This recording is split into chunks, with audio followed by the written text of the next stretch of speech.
नमस्कार दोस्तों। क्या यह कंपनी आने वाले समय में अच्छा रिटर्न्स दे सकती है? कहीं कंपनी पर कोई बड़ा कर्ज तो नहीं रहा हुआ? क्या कंपनी नुकसान में तो नहीं चल रही? क्या समय के साथ कंपनी में से बड़े इन्वेस्टर बाहर तो नहीं निकल रहे? इन सवालों के जवाबों के लिए हमें कंपनी के पिछले कुछ सालों की रिपोर्ट्स का अवलोकन करना होगा। दोस्तों, आपसे एक अनुरोध रहेगा कि अगले 4 से 5 मिनट इस वीडियो को बैकग्राउंड म्यूजिक के साथ ध्यान से देखें, जिससे आप खुद समझ सकेंगे कि कंपनी में कितनी मात्रा में और कितने समय के लिए होल्ड करना एक बेहतर विकल्प हो सकता है। यह कंपनी की प्रोफाइल है, जिसमें कंपनी की मार्केट कैप वैल्यू और अन्य चीजों को दर्शाया गया है।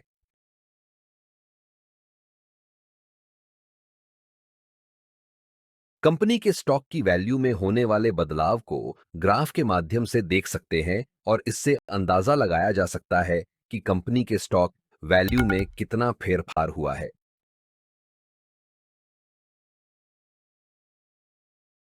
अब यहां पर कंपनी ने पिछले 1 साल में, पिछले 5 सालों में और शुरुआत से अभी तक कितना रिटर्न्स दिया है वह दर्शाया गया है।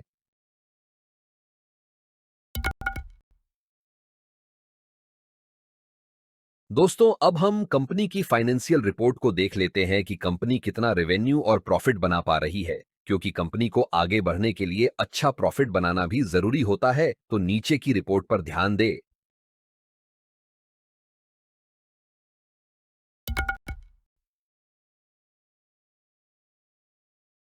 नीचे कंपनी की ईपीएस यानी अर्निंग्स पर शेयर की रिपोर्ट दी गई है, जो कि अगर लगातार बढ़ रही है तो अच्छा माना जाता है, तो इसका अवलोकन करें।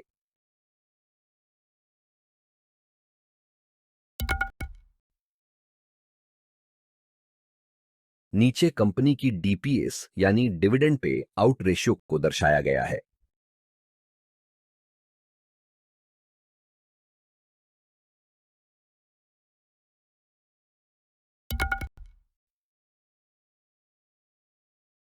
नीचे कंपनी की एसेट्स रिपोर्ट यानी कंपनी की संपत्ति की कीमत में होने वाले बदलाव को दर्शाया गया है, जिससे हम यह समझेंगे कि कंपनी समय के साथ अपनी संपत्ति को बढ़ा रही है या कम कर रही है।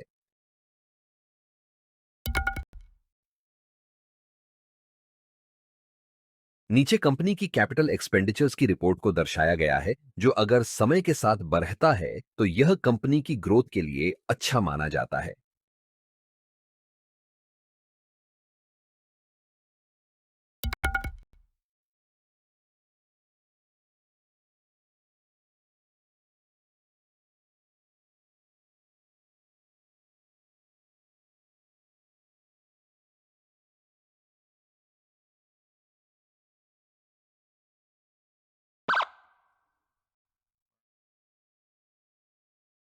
नीचे कंपनी के द्वारा दिए गए पिछले 5 डिविडेंड की रिपोर्ट्स का अवलोकन करें और जाने कि कंपनी डिविडेंड के मामले में कैसी रही हुई है।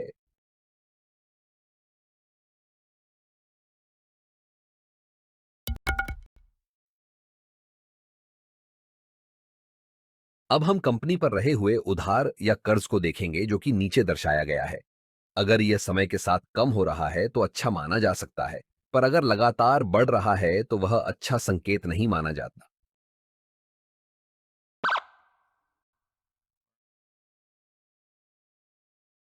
नीचे कंपनी के पास रहे हुए स्टॉक की मात्रा को देखा जा सकते हैं और उसके साथ साथ यह भी देखना जरूरी है कि कहीं कंपनी ने अपने स्टॉक को गिरवी तो नहीं रखा हुआ। अगर रखा भी है तो कितनी मात्रा में रखा गया है। कंपनी में म्यूचुअल फंड्स के द्वारा की गई होल्डिंग को नीचे दर्शाया गया है।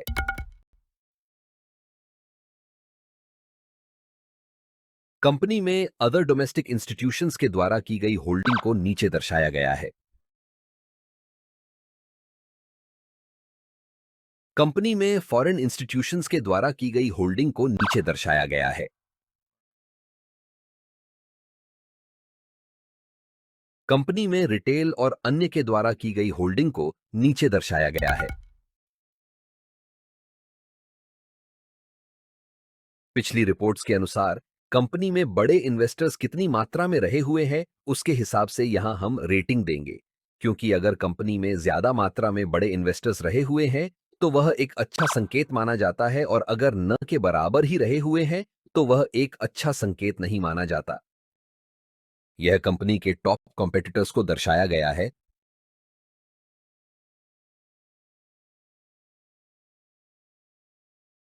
कंपनी में कुछ पॉपुलर प्लेटफॉर्म के द्वारा बताए गए रिस्क को नीचे दर्शाया गया है।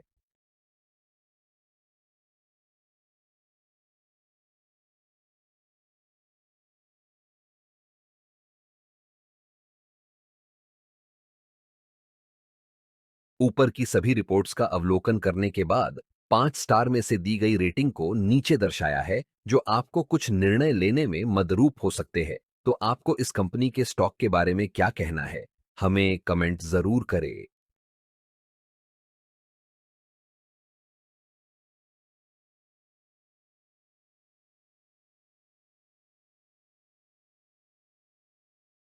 दोस्तों, अगर आप स्टॉक मार्केट को अच्छी तरह समझना चाहते हैं तो नीचे दी गई किताबें आपको काफी मददरूप होगी, और यह आपको ढूंढने की भी जरूरत नहीं पड़ेगी, क्योंकि आप इनको डिस्क्रिप्शन में दी गई अमेजन की लिंक से डायरेक्ट खरीद सकते हैं।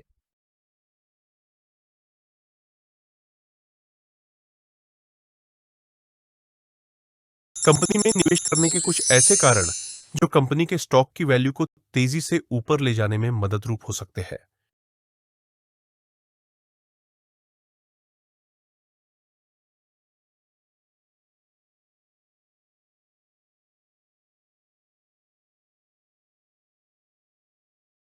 यहाँ कुछ ऐसे कारण दिए गए हैं जो कंपनी में निवेश करने के रिस्क के रूप में देखे जा सकते हैं।